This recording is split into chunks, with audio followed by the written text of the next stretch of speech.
Glory be to Jesus Christ. Glory to Christ. Last Thursday we celebrated the Feast of the Exaltation of the Holy Cross. The feast day finds its origin back in the 4th century during the reign of Constantine the Great. His mother, St. Helen, was in Jerusalem with the purpose of looking for the true cross, and she was going to use some of her personal wealth to build a big church, Christian church, over the site where the cross was found. Today, it's the Church of the Holy Sepulchre in Jerusalem. So, Helen's looking for the cross, and they find 3 crosses. It's all depicted on the icon of St. Helen over there. That's the St. John Chrysostom. They have 3 crosses, and they say, which one is the original one? Only one of the 3 is Christ's cross. There happened to be a funeral coming by, and they took the body of the deceased and laid it on each cross. And when they laid the body on the cross of Christ, the person rose from the dead, so they knew it was the actual cross. Now, what does it mean to wear the cross? People wear their crosses.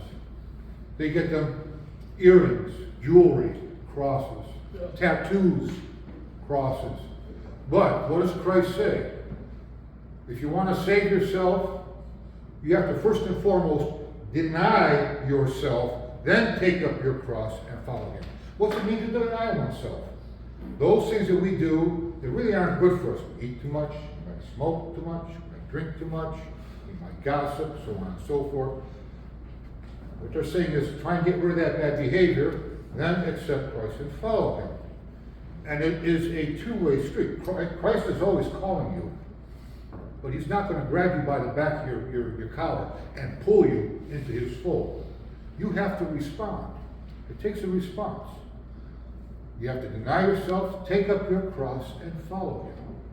So to take up the cross of Christ is no easy task, and it's not to be taken lightly. And no Christian should walk around without a cross around their neck. They should feel naked without their cross. We give crosses to babies as soon as they're baptized. They're given. What's the first thing they do? They put a cross on a little baby. Or the adult. That's a case of Keith when I baptized. But anyhow, the point is they're given a cross. So to follow Christ and the cross is a very, very serious undertaking, if you take it seriously. There are plenty of people out there who call themselves Christians who do things lightly, and that's not how it's done. The good book and Christ's words say it's going to be tough, and people are not going to like you for it. But stick with it. Don't give up. That's what Christ says. Don't give up. You may appear strange to your friends or your relatives, so on, so they're going to ask questions. Why don't you do this? Why do you do that? And sometimes he gets aggravated. Stop, count to 10. Don't get nasty with them, because you're going to turn them off. But explain to them calmly why we do what we do for our salvation. Okay? That's what it's all about. So, dear brothers and sisters, follow the cross of Christ. Follow the cross of Christ.